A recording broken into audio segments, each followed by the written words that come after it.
Welcome back to Movie Recaps. Today I will show you a comedy, fantasy film from 2015, titled The Brand New Testament. Spoilers ahead. Watch out and take care. Many people believe God exists, but what they don't know is that he lives in an apartment in Brussels with his wife and his daughter EA, who he doesn't treat very well. Even before the creation of the world, God was already bored, so he created Brussels and filled it with animals, but it didn't work. Animals didn't do anything interesting.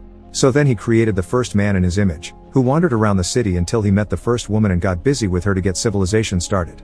Nowadays, EA lives with him, but she isn't allowed to go outside. She's been stuck in that apartment for 10 years. There's no way in or out. She isn't allowed into God's office and it's forbidden to watch anything but sports on TV. God's wife is soft in the head, and never complains about anything. She spends her days embroidering flowers and looking at her baseball card collection, which consists of 18 cards. She also keeps putting a fourth plate on the table when they dine because she hopes their son will come back, although God doesn't think he will. EA can do the same tricks her brother did, but God always scolds her for it, probably because he's jealous since he can't do them too. God's power to manipulate humanity is in a computer in his office. He's a miserable man, who has never loved his wife or has ever been able to do anything with his hands. So to distract himself from a trashy life, he's created humanity as toys he could watch suffer and struggle.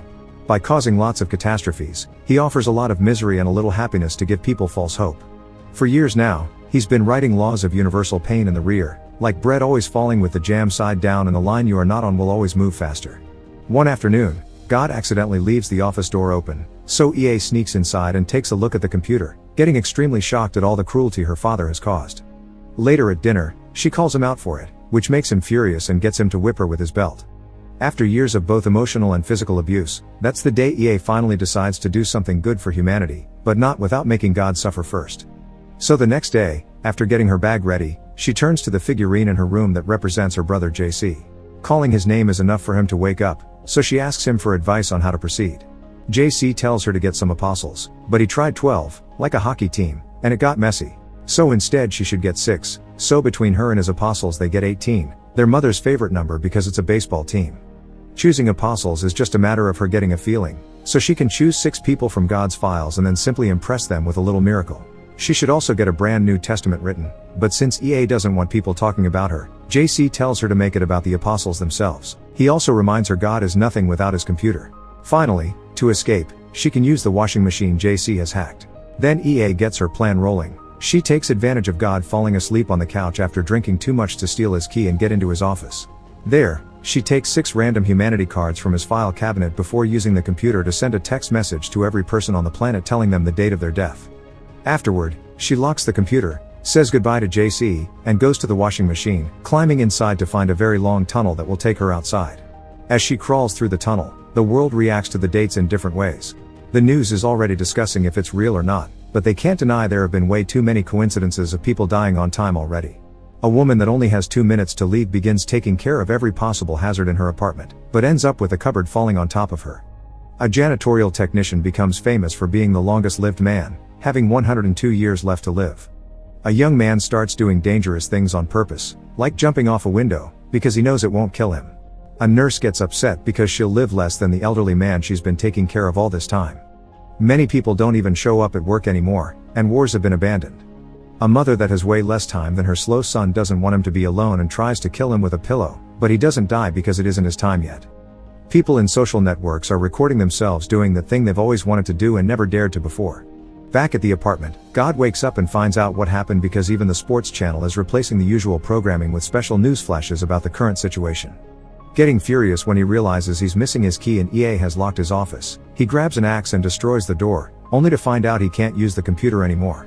But he can smell EA's scent, so he starts looking for her around the house, demanding for her to reboot his computer and even destroying her bedroom door with his axe too, which allows him to follow her scent to the washing machine.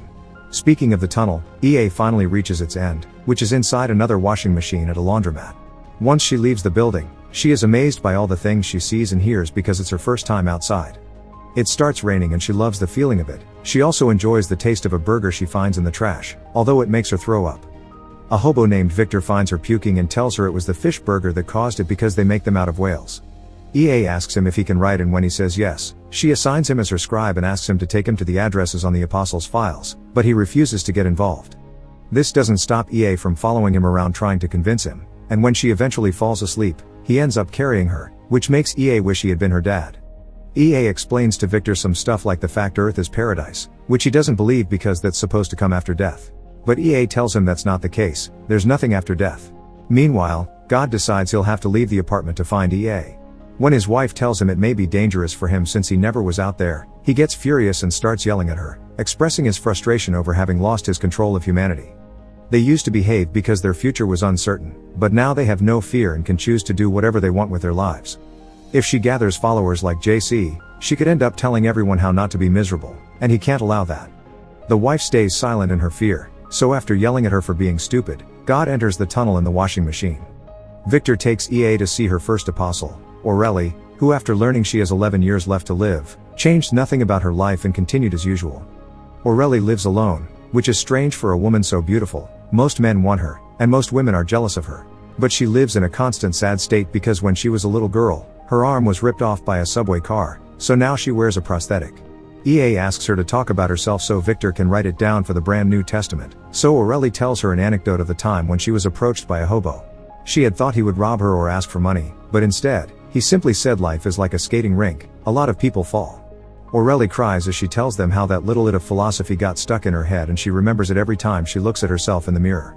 After asking about her age and her mother's, EA gathers Aurelie's tears in a little jar because she can't cry. What she can do is hear people's music, so she puts her ear against Aurelie and tells her hers is Handel, a Baroque composer, and promises her to send her a good dream at night. Later that day, Aurelie dreams of finding her lost hand dancing on her kitchen table and getting to touch it again. While walking towards their next location, EA asks Victor if he knows his death date, but he doesn't have a phone. Their second apostle, Jean-Claude, isn't home. When he was young, he had an adventurer spirit, but then reality hit him and he had to work to survive, so he ended up having a boring office job at a big corporation and getting stuck in a depressing routine without a family. After learning he has 12 years left to leave, he threw his phone and briefcase in the trash, then sat on a bench and decided to never move again. That's where EA and Victor find him. And after discussing the differences between fish and birds and people dying of old age, EA tells him his music is Rameau, another Baroque musician. Since she can talk to animals, she tells him that the bird he's been watching likes him, and when he asks why it never leaves the park, the bird says it could ask the same about him. This greatly shocks him, so Jean-Claude finally gets up and begins following the bird around. In the meantime, God finally reaches the laundromat, but only manages to get out of the machine after it washes him. There's an old lady there that gets scared when she sees him and throws pepper spray at his face, so he runs outside, where he's suddenly hit by the rain. When he tries to grab a burger from the trash can, a group of hooligans stops him, saying that's not his to eat and beating him up for it. God ends up in the hospital, where he pushes away and insults the doctor for touching his wounds and not giving him morphine. Then he takes a kid's slice of bread with jam, so the mother hits him with her umbrella for it. The third apostle on the list is Mark, who has 83 days left to live and is addicted to adult entertainment. He doesn't think about his parents often, and when he does, he only remembers the caravan they used to live in. His most important childhood memory is a beautiful girl that he saw on the beach and wouldn't leave his mind for 2 years afterward. Then other girls started appearing in his life and he got a crush on all of them, but he never was successful in getting any dates. He tried learning to talk to women by watching some online videos, but he only came off as a creep. When he learned about his death date, he decided to take out all his money from the bank and use it on women. First, he paid for an escort, which gave him the best experience of his life, and now he's spending every night visiting adult shows until he runs out of money. After asking about his family too and wondering why things aren't free, EA tells him his music is Purcell, also a Baroque musician. She also tells him he has a nice voice and he should make money with it, so he ends up working as a voice actor for adult films. The actress working with him turns out to be Xenia, the girl from the beach. They find a connection while chatting about literature and go back together to his apartment, where they fall asleep holding hands. Back at God's place, the wife finds some peace when she finally gets to turn off the TV, but she is shocked to notice the faces of the new apostles are appearing on a copy of the Last Supper. Meanwhile, God enters a church that does charity work and ends up getting into a fight with some hobos when he tries to cut in line. The priest takes him away and gives him some food while reminding him he should love his neighbor as God requested, but God gets angry because he never said that. JC did because he went against his father's hateful wishes. To prove who he is, God tells the priest his name and begins pointing out all the bad things that happened in his life, laughing and reminding him he was the cause. This makes the priest angry and causes him to start beating him up as the statue of JC suddenly smiles at them. The fourth apostle is Francois, who has 25 years left to live and calls himself an assassin. The day the death dates went out, he bought a rifle to shoot people with. If it wasn't their assigned date, nothing would happen, but if they did die, then it wouldn't be his fault because it was all pre-written. He's been obsessed with death since he was a kid. He loved funerals, although he was never sad or cried. and he loved killing bugs and his cousin's pets. He got married and had a kid, and he felt his job in life insurance held no meaning. EA and Victor find him in the park, and after asking him his reason to shoot people, she tells him his music is Schubert, a classical composer. Then she asks him to shoot the woman that is about to pass by, who turns out to be Aurélie. The bullet gets stuck in her prosthetic, but since Francois and Victor don't know about it, they think it's a miracle, and so Francois begins following her around. He gets to brush his hand against hers in the elevator, not realizing it's fake, but never dares to speak to her. When he looks at himself in the mirror later, he tries to deny he's in love, but only makes him smash the mirror in anger. After ignoring his family for the night, Francois visits Aurélie again, giving her some flowers with his number in the elevator as he declares his love for her. Aurélie doesn't answer, but she does take the flowers home with her. As Jean-Claude continues to follow his bird around the world, EA visits the fifth apostle, Martine, who has 5 years left. She used to be a romantic when she was young, but she ended up marrying a boring man that gave her a monotonous routine and looked relieved when he heard she would only live for 5 years of his 39. After learning about her death date, she hired an escort, but the experience wasn't very good and he ended up stealing her money from her purse. EA tells her music matches a circus, so they visit one, and there Martine gets to make a connection with a gorilla, which is the most beautiful thing that has ever happened to her and makes her cry. After telling her the gorilla says he likes her, EA collects her tears. Martine buys the gorilla from the circus master and takes him home, where EA sleeps on the couch while Victor sleeps outside. He needs to see the moon before sleeping to remind himself he isn't in jail for something he didn't do anymore. The gorilla is allowed to break things around the house and Martine ends up kissing him. Meanwhile, Aurélie calls Francois and invites him over. She shows him the bullet scar on the prosthetic and when she takes it off, he kisses it, a gesture that deeply touches her. The now couple ends up spending the night together. The next day, God tries to return to his apartment, but all the washing machines are blocked. He begins searching for EA again and finds her near the river, so he goes after her to get her to reboot his computer. EA simply escapes by walking on water, and Victor gets to do the same by holding her hand. When God tries it however, he sinks. A group of men save him and take him to church, where the priest makes them drop him on the same mattress as a bunch of illegal Uzbek immigrants. Jean-Claude keeps on following his bird and its flock, and he begins moving his hands to direct the flock's movements in a beautiful dance. The last apostle is Willie, who has 54 days left.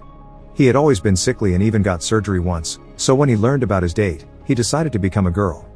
After telling him his music is Charles Trenet, a jazz musician, and giving him a dream about a singing fish, the two of them begin hanging out together, easily making a connection because they're the same age. With the other apostles' help, EA gives Willie a great last week of life. It is during that week also that Aurélie tells Francois to stop killing, that Martine spends the night with the gorilla and lets him scare her husband away, that Marc and Xenia spend the night together properly for the first time, and that Jean-Claude reaches the North Pole, where the flock forms an arrow to guide him to a local woman. On the last day of the week, God is taken to Uzbekistan with the other immigrants while EA and the apostles take Willie to the beach so he can die at sea. Meanwhile, God's wife is happy to see the apostles are finally 18 like a baseball team, and since it seems God won't be coming home, she allows herself to be happy. She puts on some music then dances and sings to it while cleaning, even daring to go to God's office to vacuum the floor. To do so, she unplugs the computer so she can plug in the vacuum cleaner instead. This causes Willie not to die when the time comes and God's plane to start losing altitude, threatening to crash on the beach. But at that moment, the wife finishes cleaning and connects the computer again, which reinitializes. The wife sees a message on the screen asking for a password and writes 18, so then the computer welcomes her as the goddess. God's plane suddenly regains altitude and everyone loses the text message with their life countdown right before the world begins going through serious changes. Goddess uses the computer to make a nicer, more beautiful reality, where the sky is filled with flowers, people can walk on the bottom of the ocean, gravity is flexible and the ice caps stop melting regardless of global warming. Now the TV only shows good news every day. Martine has a baby with the gorilla, Victor becomes a renowned author by publishing the Brand New Testament, EA and Willie have their first kiss together, and Francois gets pregnant with Aurélie's baby. Meanwhile, God is stuck in an Uzbek factory, where he checks every washing machine, hoping for a way out. Make sure to subscribe and turn on notifications so you can watch more videos like this. Thanks for watching.